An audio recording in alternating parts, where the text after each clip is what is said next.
இரட்சகர் இயேசு கிறிஸ்துவின் இணையற்ற நாமத்தில் உங்களுக்கு என்னுடைய அன்பின் வாழ்த்துதலை இந்த காலை வேளையிலே தெரியப்படுத்திக் கொள்கிறேன். அப்போஸ்தலனாகிய பவுல் தீமோத்தேயுவுக்கு மிக முக்கியமான 2 நிருபங்களை அல்லது 2 கடிதங்களை அவர் எழுதினதாக பார்க்கிறோம். இந்த 2 கடிதங்களும் மிக முக்கியமானவை. இவைகளிலே கிறிஸ்துவை உயர்த்தி அவர் எழுதுகிறதை நாம் பார்க்கிறோம். முதலாவது நிருபத்திலே, முதலாவது கடிதத்திலே இயேசு கிறிஸ்துவை இரட்சகராகவும் மத்தியஸ்தராகவும் அவர் வெளிப்படுத்துகிறார். இதற்கு காரணத்தையும் நாம் பார்க்க வேண்டும். இந்த முதலாம் நிருபத்தினுடைய முதல் பகுதியை பார்ப்போமானால், அது பொதுவான ரட்சிப்பை குறித்து, ஒரு மனிதன் விடுதலையாகி வாழ்வதை குறித்து, இந்த உலகத்திலே தேவ பிள்ளையாக வாழ்கிறதை குறித்த காரியங்களை முதல் பகுதி சொல்லுகிறது. அங்கே இயேசுவை இரட்சகராக வெளிப்படுத்துகிறார். அதே வேளையிலே இரண்டாவது பகுதியில் ஊழியங்களை குறித்து, ஊழியர்களை குறித்து, கண்காணிகளை குறித்து பல காரியங்கள் சொல்லுகிறார். அங்கே மத்தியஸ்த ஊழியம் தேவை இருக்கிறது. ஆகவே கிறிஸ்துவை மத்தியஸ்தராக காட்டுகிறார். இந்த ரெண்டையும் நாம் இன்றைக்கு பார்ப்பதற்கு தேவன் கிருபை தருவாராக.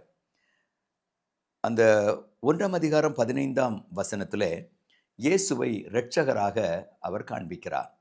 இந்த இரட்சகர் என்று சொல்லுகின்ற பதம் நம்மை பாவ வழியிலிருந்து விடுதலையாக்குகிறவர் அல்லது நம்மை பரலோகத்துக்கு நேராக வழிநடத்துகிறவர் என்ற அர்த்தத்திலே வருகிறதை பார்க்கிறோம்.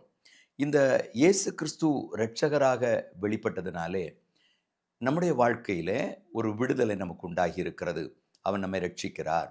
பாவத்திலிருந்து, வியாதியிலிருந்து, அக்கிரமங்களிலிருந்து கர்த்தர் நம்மை ரட்சித்து நம்மை புதிய மனிதர்களாக மாற்றி புது வாழ்வை நமக்கு தருகிறார். இதை குறித்து தீமோத்தேயுவுக்கு பவுல் எழுதும்போது அதனுடைய முதல் நிருபத்தின் முதல் பகுதியிலே எழுதுகிறதை பார்க்கிறோம். அங்கே இயேசு கிறிஸ்துவை இரட்சகராக காண்பிக்கிறார்.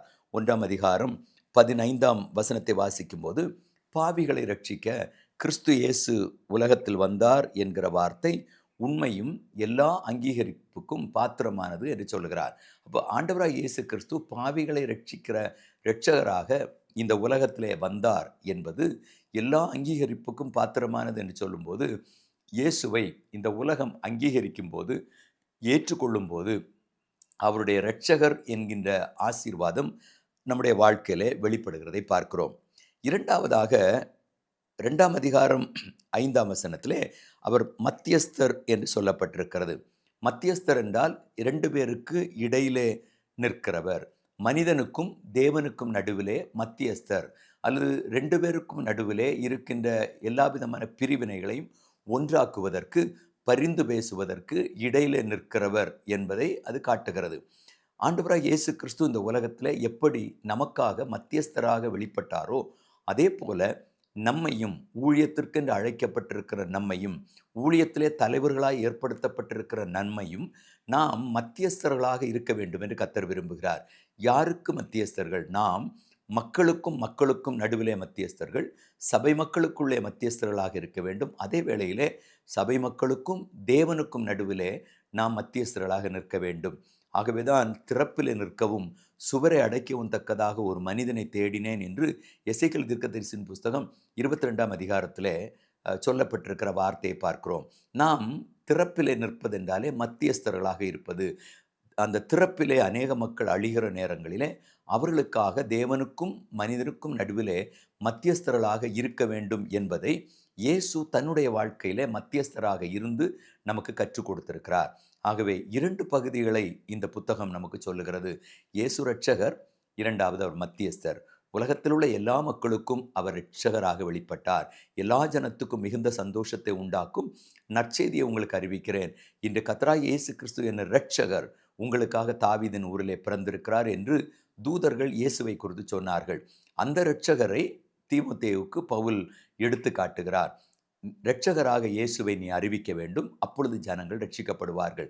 அதே வேளையிலே கண்காணியாக, ஊழியக்காரனாக, தேவ ஊழியனாக, பாஸ்டராக அல்லது மேய்ப்பனாக நீ இருக்கிற நேரத்தில் நீயும் மத்தியஸ்தனாக இருக்க வேண்டும். உனக்காக இயேசு மத்தியஸ்தராக இருந்து உன் வாழ்க்கையில் விடுதலை கொடுத்தது போல இந்த உலகத்திலே மேய்ப்பன் என்பவன், ஊழியக்காரன் என்பவன் மத்தியஸ்தராய் இருந்து ஆண்டவருக்கும் மனிதனுக்கும் நடுவில் இருந்து ஆசீர்வாதங்களை பெற்றுக் கொடுக்கிற மனிதனாக இருக்க வேண்டும். அப்படிப்பட்ட ஆசீர்வாதங்களை கர்த்தர் நமக்கு தர விரும்புகிறார். இயேசு இரட்சகர், அதே வேளையிலே அவர் மத்தியஸ்தர். இன்றைக்கு இந்த வசனங்களை கேட்கிற உங்கள் வாழ்க்கையிலே அவர் இரட்சகராக வெளிப்பட்டிருக்கிறார், மத்தியஸ்தராகவும் வெளிப்பட வேண்டும்.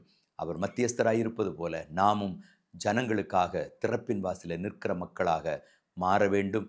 அந்த ஆசீர்வாதங்களினாலே இந்த காலை வேளையிலே கர்த்தர் உங்களை நிரப்புவாராக, ஆசீர்வதிப்பாராக. ஆமென்.